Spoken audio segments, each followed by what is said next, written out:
Est-ce que j'escroque les gens? Aujourd'hui, je voudrais vous raconter une petite histoire qui m'est arrivée assez récemment et qui m'a un petit peu heurté ou blessé, on va dire. Donc en fait, ma copine est revenue d'un week-end qu'elle avait passé avec je sais pas, des amis d'enfance. Et donc ils parlent elle leur raconte ce que je fais, donc marchand bien, j'achète des biens, je divise, je revends, tout ça.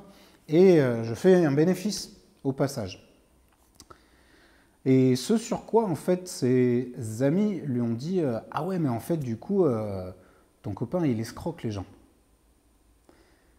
Et donc, ça m'a amené à me demander si, effectivement, nous autres, les marchands de biens, nous escroquons les gens. Et c'est le sujet de la vidéo et la discussion que je voudrais avoir un petit peu avec vous aujourd'hui.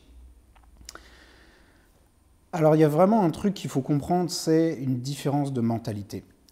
La mentalité française, c'est très... Si on réussit, c'est que forcément, on a baisé quelqu'un au passage. Vraiment, ça, c'est quelque chose qui est assez insupportable. C'est très différent de ce qu'on peut rencontrer dans d'autres pays où la réussite est vraiment valorisée. Non, en France, il y a vraiment cette mentalité. Si toi, tu as gagné de l'argent, ça veut dire que quelqu'un d'autre en a perdu. Il ne peut pas y avoir de win-win. Ça n'existe pas dans cette mentalité française. Maintenant, la question, c'est est-ce que vraiment, moi, en tant que marchand de biens, j'escroque les gens? Les marchands de biens ont mauvaise réputation. Et ça, c'est clair, il faut qu'on se le dise. Et cette mauvaise réputation, elle ne vient pas forcément de nulle part. C'est-à-dire qu'il y a plein de marchands de biens qui font un petit peu n'importe quoi.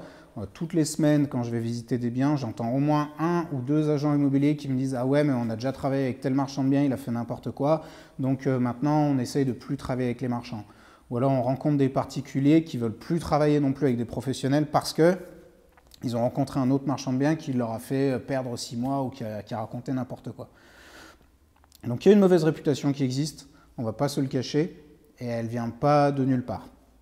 Maintenant, ce qu'il faut comprendre, c'est que la plupart des marchands de biens vont aller sur des opérations qui sont trop complexes et trop chères pour la plupart des particuliers et des investisseurs locatifs.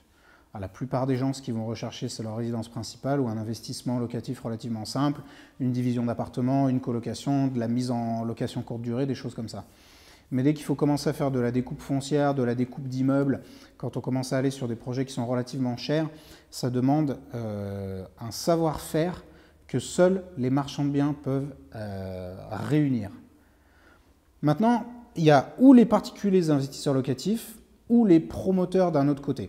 Donc là, les promoteurs, ce sont ceux qui sont censés amener du sang neuf dans le marché immobilier français. Mais le problème, c'est que les promoteurs vont aller sur une certaine typologie de biens et que faire de la rénovation ou faire de la découpe dans du bâti existant, ça ne va pas forcément les intéresser. Il y a aussi les bailleurs sociaux qui parfois peuvent créer du logement, mais clairement, il n'y a pas assez de création de logements en France par rapport à la demande. On peut le voir, les prix sont en train de flamber partout en France, tout simplement parce qu'il y a une demande qui n'est pas satisfaite, notamment dans les grands pôles urbains. Le marchand de biens, il rentre pile entre les deux, c'est-à-dire dans cet intervalle qui est laissé, ce vide qui est laissé entre les promoteurs d'un côté qui font des gros projets et les petits investisseurs qui font des tout petits projets de l'autre côté.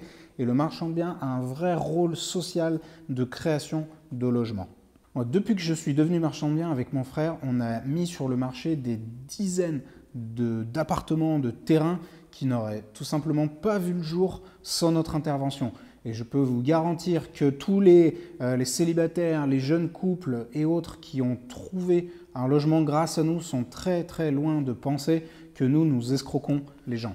Donc nous, on n'a pas à rougir de notre profession. Vraiment, on n'a absolument pas à en avoir honte. C'est-à-dire que si on fait un travail qui est honnête, on crée du logement, on a un vrai rôle social et une vraie place à tenir dans le marché immobilier français. Donc on n'a absolument pas à avoir honte, bien au contraire. Parce que les promoteurs, eux, croyez-moi, ils n'ont pas honte de mettre des biens qui sont absolument mais hors de prix sur le marché, à vendre des pinels foireux à des gens qui sont crédules. Donc nous, on crée du logement qui souvent est à un prix assez abordable parce qu'on a besoin de faire sortir la trésor. Donc nous, souvent, on crée des biens qui sont pas chers, on fait de la revente en plateau et on vend à des prix qui sont plutôt intéressants parce qu'on veut faire tourner la trésorerie assez rapidement. Donc les gens qui arrivent à récupérer des lots de marchands de biens, si l'opération a été montée comme il fallait, en général, ils sont plutôt très satisfaits et ils sont très très loin de penser que nous sommes des escrocs. Alors la prochaine fois que vous rencontrerez des gens comme ceux-là qui vous prendront de haut et qui vous diront « ouais, vous êtes un escroc » ou alors vous arnaquez les gens tout simplement parce que vous arrivez à créer de la valeur et que vous arrivez à vous faire rémunérer pour ça, regardez-les bien droit dans les yeux, ces petits baltringues, et vous n'avez pas à avoir honte et expliquez-leur les choses. Il faut toujours faire un petit peu de pédagogie. Donc là, c'est vrai que je m'énerve un petit peu, mais en situation réelle, j'essaie toujours de faire un petit peu de pédagogie et de leur expliquer en quoi consiste mon métier. Après, il y a la problématique, encore une fois, de la mentalité. Il y a des gens, même si vous leur expliquez que vous créez de la valeur et c'est pour ça que vous vous faites rémunérer, qui continueront de penser que vous arnaquez les gens. Donc, ces gens-là, il n'y a franchement rien à faire. Vous vous en débarrassez. Et maintenant, s'ils pensent que c'est si facile, vous avez qu'à leur dire, mais vas-y, les opportunités, elles sont là. Si tu penses que c'est si facile de créer de l'argent, machin, bah, t'as qu'à le faire, quoi. Mais, encore une fois, en France, on préfère critiquer, pas toujours passer à l'action. Ça en est terminé pour cette vidéo. Je vous invite à payer votre like si vous avez apprécié cette vidéo. Et n'hésitez pas à me marquer en commentaire si vous aussi, vous avez été mis dans des situations pareilles, si vous avez fait des réflexions comme ça. Et racontez-moi comment vous avez réagi. À la prochaine.